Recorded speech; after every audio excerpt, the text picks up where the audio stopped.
प्यारी लाडलीजू राधा रानी के जीवन से जुड़ी 10 अनजानी बातें।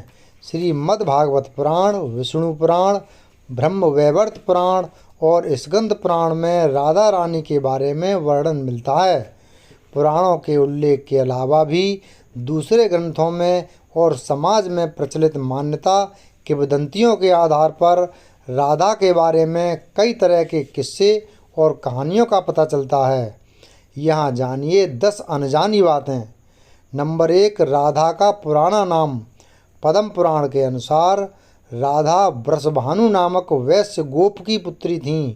उनकी माता का नाम कीर्ति था। राधा का पहला नाम वृषभानु कुमारी था। बरसाना राधा के पिता वृषभानु का निवास स्थान था।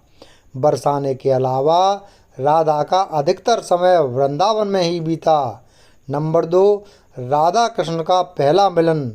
राधा ने जब कृष्ण को देखा तो वह बेसुध हो गई थीं।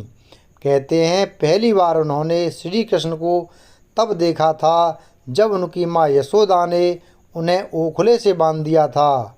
कुछ लोग कहते हैं कि वह पहली बार गोकुल अपने पिता वृषभानु के साथ आई थीं, तब श्री कृष्ण को पहली बार देखा था। कुछ विद्वानों के अनुसार संकेत तीर्थ पर पहली बार दोनों की मुलाकात हुई थी। नंबर 3, पूर्व जन्म से तय था मिलना। ब्रह्म वैवर्त पुराण प्रकृति खंड अध्याय 48 के अनुसार और यदुवंशियों के कुलगुरु गर्ग ऋषि द्वारा लिखित गर्ग संहिता की एक कथा के अनुसार एक बार नंद बाबा श्री कृष्ण को लेकर बाजार घूमने निकले थे। उसी दौरान राधा और उनके पिता भी वहां पहुंचे थे। दोनों का वहां पहली बार मिलन हुआ। उस दौरान दोनों की ही उम्र बहुत छोटी थी। उस स्थान को सांकेतिक तीर्थ स्थान कहते हैं। संकेत का शब्दार्थ है पूर्व निर्दिष्ट मिलने का स्थान। मान्यता है कि पिछले जन्म में ही दोनों ने यह तय कर लिया था कि हमें इस स्थान पर मिलना है। यहाँ हर साल राधा के जन्मदिन यानी राधा अष्टमी से लेकर अनंत चतुर्दशी के दिन तक मेला लगता है। नंबर 4, राधा कृष्ण का विवाह। गर्ग संहिता के अनुसार एक जंगल में स्वयं ब्रह्मा ने राधा और कृष्ण का गंधर्व विवाह करवाया था। श्री कृष्ण के पिता उन्हें अक्सर पास के भांडीर ग्राम में ले जाया करते थे। वहाँ उनकी मुलाकात राधा से होती थी। एक बार की बात है कि जब वे अपने पिता के साथ भंडीर गांव गए तो अचानक तेज रोशनी चमकी और मौसम बिगड़ने लगा। कुछ ही समय में आसपास सिर्फ और सिर्फ अंधेरा छा गया।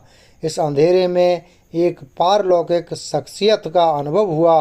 वह राधा रानी के अलावा और कोई नहीं थी। अपने बाल रूप को छोड़कर श्री कृष्ण ने किशोर रूप धारण कर लिया और इसी जंगल में ब्रह्मा जी ने विशाखा और ललिता की उपस्थिति में राधा कृष्ण का गंधर्व विवाह करवा दिया। विवाह के बाद माहौल सामान्य हो गया तथा राधा, ब्रह्मा, विशाखा और ललिता अंतर्ध्यान हो गए। असल में इस वास्तविक घटना को अलंकृत कर दिया गया है।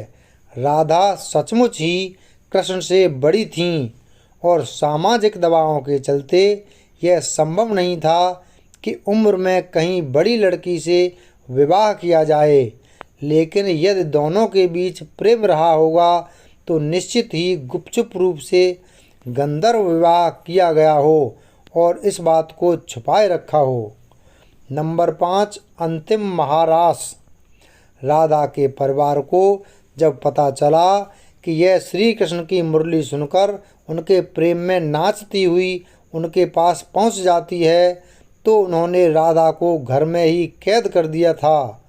तब श्री कृष्ण ने अपने साथियों सहित एक दिन उन्हें रात में कैद से मुक्त कराकर उद्धव और बलराम सहित अन्य सखियों के साथ रात भर नृत्य किया था। यह रात पूर्णिमा की रात थी जब महारास हुआ था। बाद में राधा की माँ राधा के कक्ष में गई तो राधा उन्हें वहाँ सोते हुए मिली। कहते हैं कि उस वक्त श्री कृष्ण को 2 ही चीज़ें सबसे ज़्यादा प्रिय थीं, बांसुरी और राधा। कृष्ण की बांसुरी की धुन सुनकर राधा के जैसे प्राण ही निकल जाते थे। कई जन्मों की स्मृतियों को कुरेदने का प्रयास होता था और वह श्री कृष्ण की तरफ खिंची चली आती थीं। नंबर 6, श्री कृष्ण ने की विवाह की जिद। श्री कृष्ण और राधा में बहुत ही गहरा प्रेम हो चला था। ऐसे में श्री कृष्ण ने अपनी माँ यशोदा से कहा कि मैं राधा से विवाह करना चाहता हूँ। यह सुनकर यशोदा मैया ने कहा कि राधा तुम्हारे लिए ठीक लड़की नहीं है। पहला तो यह कि वह तुमसे 5 साल बड़ी है और दूसरा यह कि उसकी मंगनी यशोदा के भाई रायाण से पहले ही हो चुकी है और वह कंस की सेना में है जो अभी युद्ध लड़ने गया है। जब आएगा तो राधा का उससे विवाह हो जाएगा। लेकिन जब श्री कृष्ण नंद और यशोदा दोनों से ही नहीं माने तो ऋषि गर्ग ने उन्हें बताया कि तुम्हारा जन्म किसी महान लक्ष्य के लिए हुआ है। तब श्री कृष्ण को राधा को छोड़कर जाना पड़ा। नंबर 7, श्री कृष्ण ने दी राधा को अपनी मुरली। भगवान श्री कृष्ण के पास एक मुरली थी जिसे उन्होंने राधा को छोड़कर मथुरा जाने से पहले दे दी थी। राधा ने इस मुरली को बहुत ही संभाल कर रखा था और जब भी उन्हें श्री कृष्ण की याद आती तो वह यह मुरली बजा लेती थीं। श्री कृष्ण उनकी याद में मोरपंख लगाते थे और वैजयंती माला पहनते थे।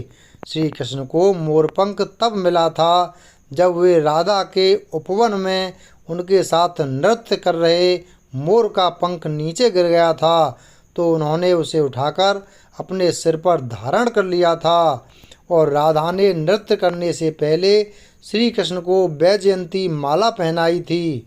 नंबर 8, वृंदावन है राधा का खास स्थान। कान्हा पहले गोकुल फिर नंदगांव और बाद में वृंदावन में रहने लगे थे। वृंदावन में ही राधा के परिवार के लोग भी रहने आ गए थे। बस वहीं पर जन्मा राधा और कृष्ण का प्रेम पनपा। विष्णु पुराण में वृंदावन में कृष्ण की लीलाओं का वर्णन मिलता है। मान्यता है कि यहीं पर श्री कृष्ण और राधा एक घाट पर युगल स्नान करते थे।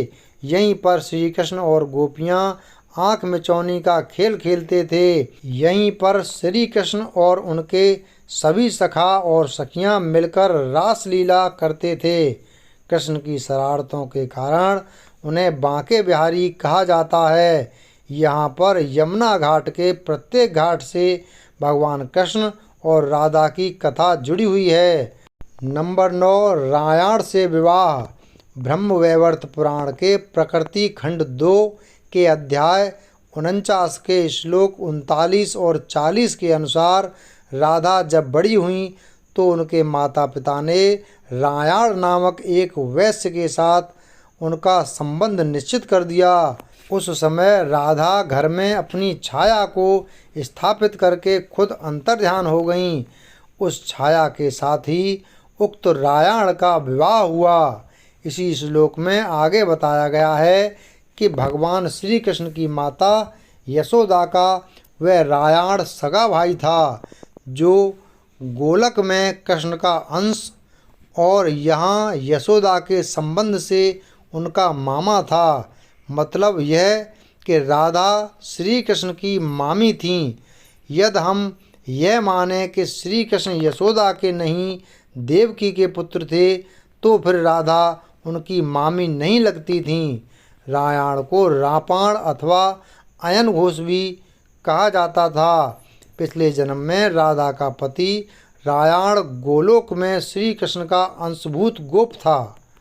नंबर 10, कुरुक्षेत्र और द्वारका में राधा। जब कृष्ण वृंदावन छोड़कर मथुरा चले गए तब राधा के लिए उन्हें देखना और उनसे मिलना और दुर्लभ हो गया। कहते हैं कि राधा और कृष्ण दोनों का पुनर्मिलन कुरुक्षेत्र में बताया जाता है, जहाँ सूर्य ग्रहण के अवसर पर द्वारका से कृष्ण और वृंदावन से नंद के साथ राधा आई थीं। राधा सिर्फ कृष्ण को देखने और उनसे मिलने ही नंद के साथ गई थीं। इसका जिक्र पुराणों में मिलता है। कहते हैं कि इसके बाद राधा और श्री कृष्ण की अंतिम मुलाकात द्वारका में हुई थी। सारे कर्तव्यों से मुक्त होने के बाद राधा आखिरी बार अपने प्रियतम कृष्ण से मिलने गईं। जब वे द्वारका पहुंचीं तो उन्होंने कृष्ण के महल और उनकी 8 पत्नियों को देखा। जब कृष्ण ने राधा को देखा तो वे बहुत प्रसन्न हुए। तब राधा के अनुरोध पर कृष्ण ने उन्हें महल में एक देविका के पद पर नियुक्त कर दिया। कहते हैं कि वहीं पर राधा महल से जुड़े कार्य देखती थीं और मौका मिलते ही वे कृष्ण के दर्शन कर लेती थीं। एक दिन उदास होकर राधा ने महल से दूर जाना तय किया। कहते हैं कि राधा एक जंगल के गांव में रहने लगी थीं। धीरे धीरे समय बीता और राधा बिल्कुल अकेली और कमज़ोर हो गईं। उस वक्त उन्हें भगवान श्री कृष्ण की याद सताने लगी। आखिरी समय में भगवान श्री कृष्ण उनके सामने आ गए। भगवान श्री कृष्ण ने राधा से कहा कि वे उनसे कुछ मांग लें, लेकिन राधा ने मना कर दिया। कृष्ण के दोबारा अनुरोध करने पर राधा ने कहा कि वे आखिरी बार उन्हें बांसुरी बजाते देखना और सुनना चाहती हैं। श्री कृष्ण ने बांसुरी ली और बेहद सुरीली धुन में बजाने लगे। श्री कृष्ण ने दिन रात बांसुरी बजाई। बांसुरी की धुन सुनते सुनते एक दिन राधा ने अपने शरीर का त्याग कर दिया। वीडियो अगर पसंद आया हो तो वीडियो को लाइक करें और चैनल को सब्सक्राइब करें। धन्यवाद।